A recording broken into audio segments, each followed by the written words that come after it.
Plants and shrubs of almost every description are on sale at this year's show, with displays and ideas to spark interest in the most reluctant gardener. And as well as the more traditional gardening, bush cutters and lawnmowers, it's also the more exciting equipment.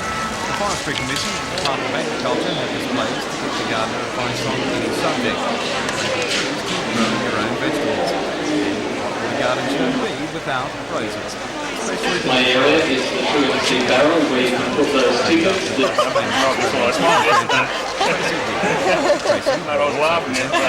Sportsperson of the Year award on Saturday night will be at the show each day until it finishes on Sunday. And the characteristics of the Tracy Wickham Rose. Also here it's my area is the Torres barrel where you can put those tickets when you want to go. The prize is on the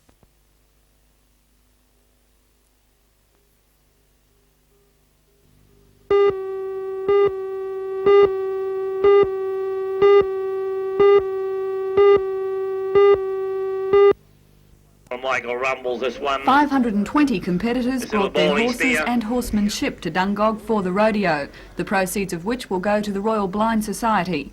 Over the past 6 years, $17,000 has been raised for that cause. The uniquely Australian art of camp draft racing was today's feature event, and some of the top performers in the country were there to show how it should be done. It involves selecting a beast out of a mob of cattle in a yard we term the camp. You bring that beast to the front of the camp. The competitor holds the beast there separately from the mob for 3 to 4 turns. Then it's outside to negotiate the course. It's a figure 8 type course. The competitor that keeps his beast closest to the pegs and completes the course more or less in the quickest time will earn the highest points, and it's a point score system. Not all of the action was in the main arena, however. Over at the bar, many spectators worked up a big thirst in sympathy with their more active mates. The excitement continues at Dungog tomorrow with the finals of the camp drafting and a full program of rough riding, including buck jumping, wild bull riding and events for women.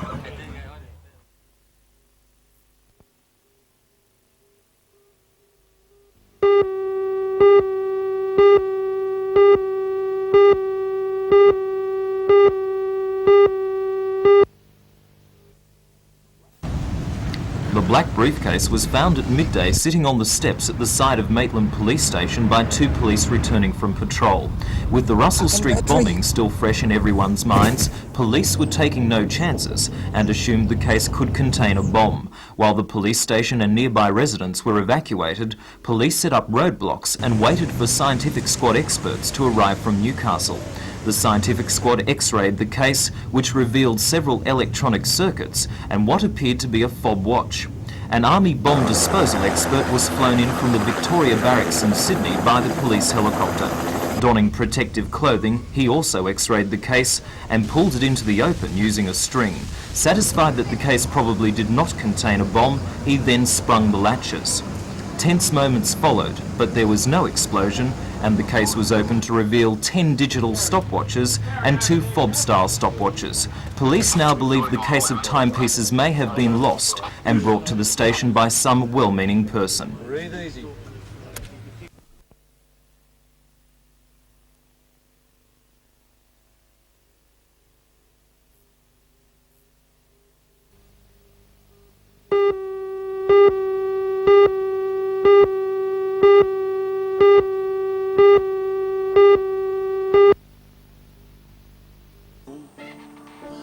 Martin Palmer describes himself as a musical eccentric. The classically trained pianist will play, act and sing his way through a show entitled Let's Not Be Beastly to the Windsors. All proceeds from ticket sales aiding the Hunter Orchestra. Martin Palmer says the show will trace 200 years of arts and entertainment at Buckingham Palace. There'll be a bit of drama, a scene from an old coward play. There'll be some very serious music, but most of it will be very light-hearted, with a lot of piano pieces and songs. And it'll just take everyone right through 200 years of the history of the arts at Buckingham Palace. Where at 12 noon the natives swoon, and no further work is done, but mad dogs and Englishmen go out in the midday, out in the midday, out in the midday, out in the midday sun.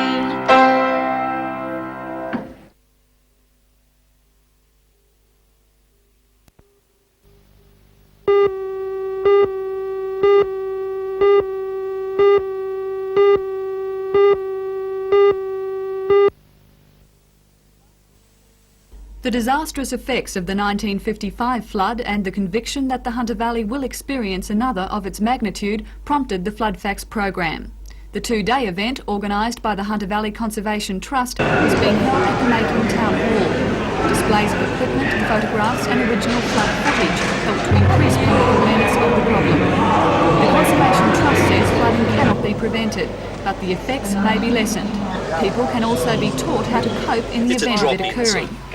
Two basic ways of doing that. One's by a flood mitigation system which reduces the impact of flooding, and secondly by good planning so that activities and residential areas and things are taken out of the most dangerous flood areas. Now there are organisations set up to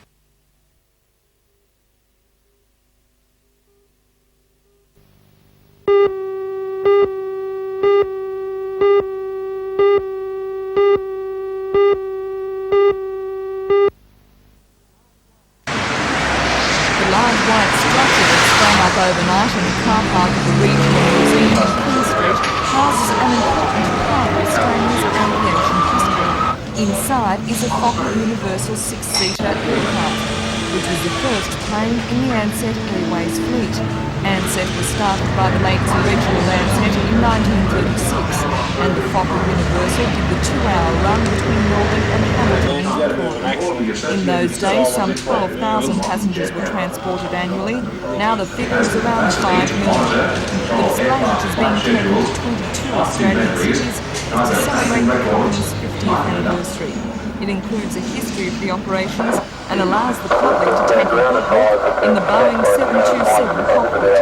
And for the mechanically minded, jet engines and piston engines are on display. The exhibition, which centres on Ansett's past, present and future, will be on display in Newcastle for the next 4 days.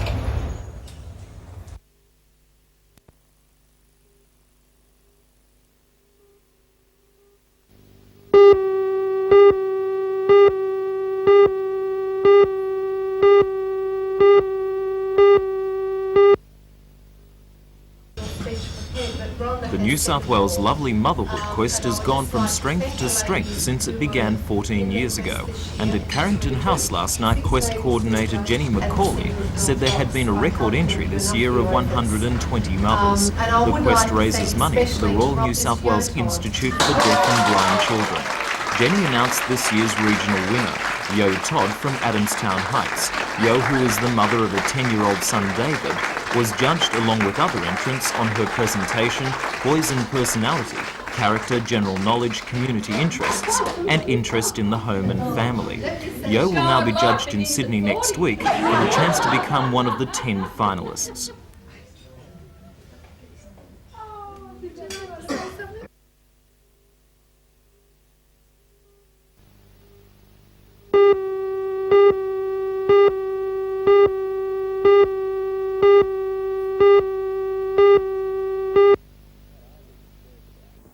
What I'll be concerned about is to put our case, and on behalf of our rural producers, and to put it as strongly, as dispassionately, and on the facts as I can, but also at the same time to blend that argument seen from our perspective with the important consideration from their own perspective that their own interests would be better served, as I think many of them are coming increasingly to realise, by a scaling down and gradual elimination of these huge surpluses which hang over the international markets and corrupt them. I think that what you've got to do is realistically recognise the dimensions of the problem, recognise realistically the limits of Australia's capacity. We are a small nation of 16 million people. We can't move the world.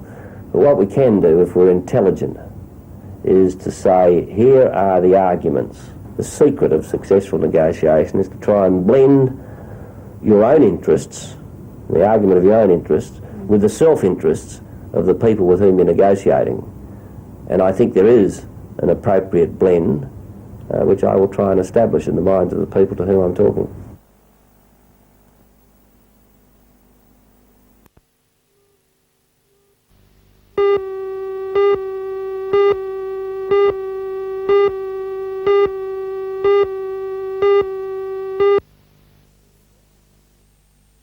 The leisure centre, which is due to be completed in July this year, has been the dream of the Wyong Shire Council and the residents of Gorokan for many years. The $2.6 million centre, which includes basketball courts, change and shower facilities, a theaterette and community meeting rooms, has also been a godsend for more than 100 unemployed people in the area. Since construction began in September 1984, these tradesmen and labourers have been given work on the project, and many have found permanent employment as a result of this experience. The Wyong Shire Council has put in the lion's share of the funding for the project with more than $1 million, while the developer and the federal and state governments have contributed the shortfall. The council's project engineer, Graham Brown. I think most of the other projects in the Shire are far more labour oriented than this project is, but opposed to that, I think this project is going to have a far greater long-term benefit to the Shire than some of the others.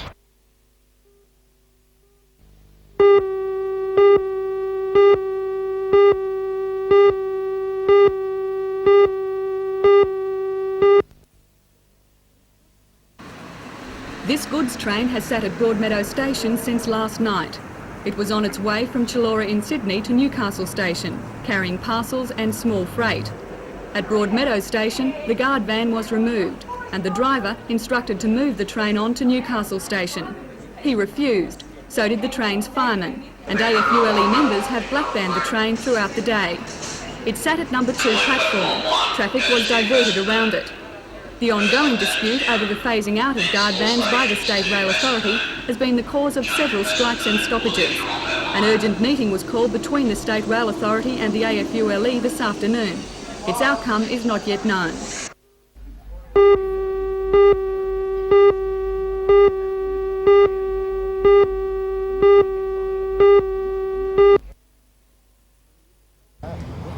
When the invitation tournament began on Monday, 24 pairs of bowlers with state or local representative honours were in with a chance.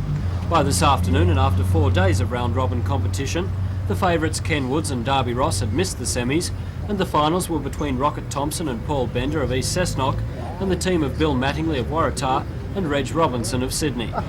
Bill Mattingley has won the event before and is also a former Newcastle Rugby League representative player, while his partner Reg Robinson is the current state pairs champion. To their opponents, and Rocket Thompson has represented the state, and his partner Paul Bender is regarded as an up-and-coming Hunter Valley player. After 16 ends of play this afternoon, the teams were square at 15 all. Robinson scored 5 on the 19th end though, and the final scoreline read 24-15 to Mattingley and Robinson.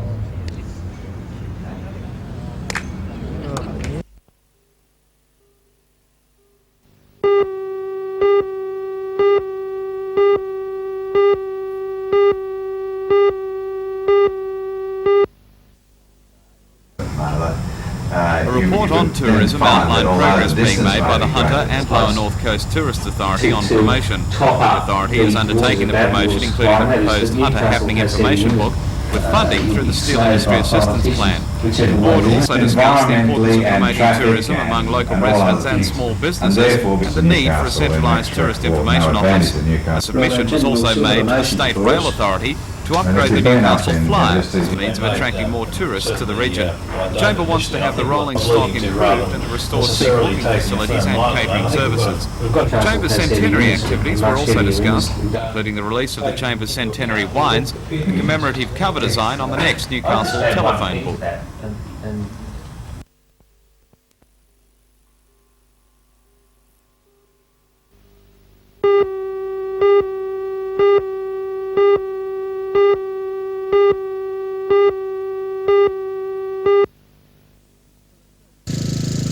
For the 36 children from the Newcastle Public School for the moderately mentally handicapped, today's visit was nothing short of sheer joy and excitement. It's the first time the Army unit has played host to a school group, and the children set about investigating it with great enthusiasm. Hi, Ronan. Hi, David. How are you?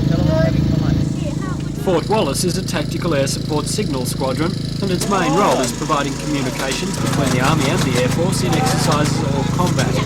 While it doesn't look so big on the surface, Fort Wallace was an important coastal artillery unit during World War II. Today's visit was to show the children how the Army works and was organised by one of the staff members who has a child at the school.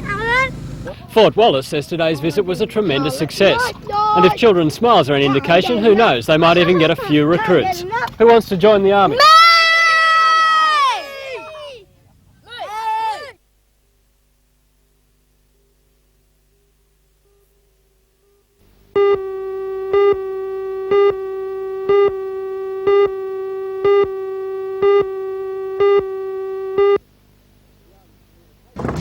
The Army's communication unit, Fort Wallace at Stockton, today opened its doors to a group of mentally handicapped children. It was a first for both the children and the Army base, and on all accounts it was a success. OK kids, who wants to join the Army? Join Ray Deneen and John Church for all the news, tonight at 6.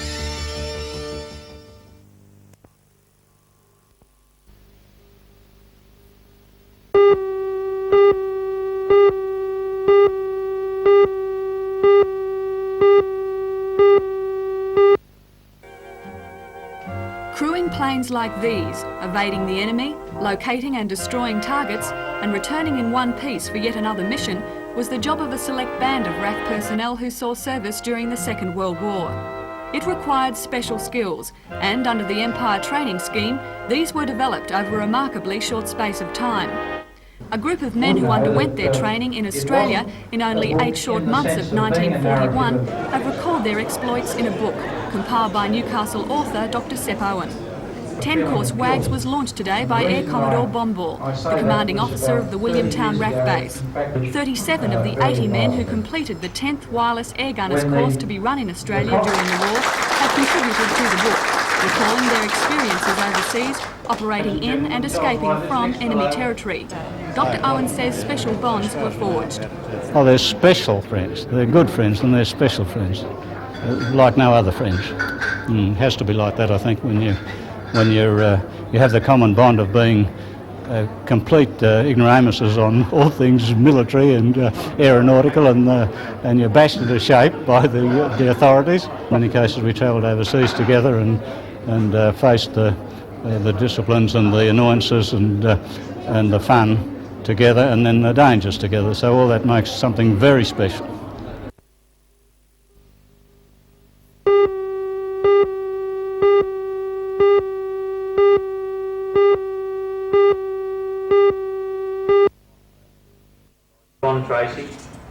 Last night's symposium at Newcastle Tattersalls Club was put on by the Newcastle Industrial Safety Association. The association is celebrating its 20th year, and since it was formed in 1966, it has put on more than 60 symposia on a range of industrial safety, health and welfare topics.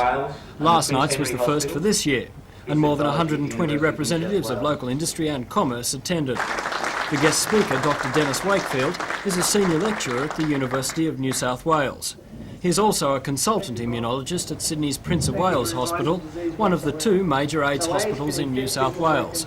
He had 3 major messages last night. The first, that AIDS is a sexually transmitted disease. The second, that there is negligible risk of contracting AIDS in the workplace. And finally, that AIDS is not highly infectious. First of all, it's not highly infectious. So we have the concept of the leper that we had in biblical times, where everyone thought that leprosy was highly contagious and you just had to brush up against somebody to get it. Well, that's not true.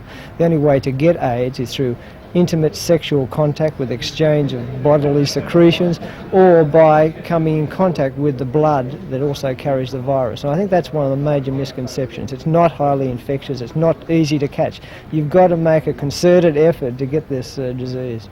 So in the workplace, most people would not be at risk? No. In fact, another possible misconception I think is worth mentioning is the fact that people with AIDS are in fact at greater risk of contracting disease off their workmates than what their workmates are of contracting AIDS off them, because they're the ones whose immune system doesn't work. They're the ones that are susceptible to all these bugs that usually cause no problems in a normal person. So if you are aware that you work with someone who does have AIDS, you have no reason to worry? No, none at all.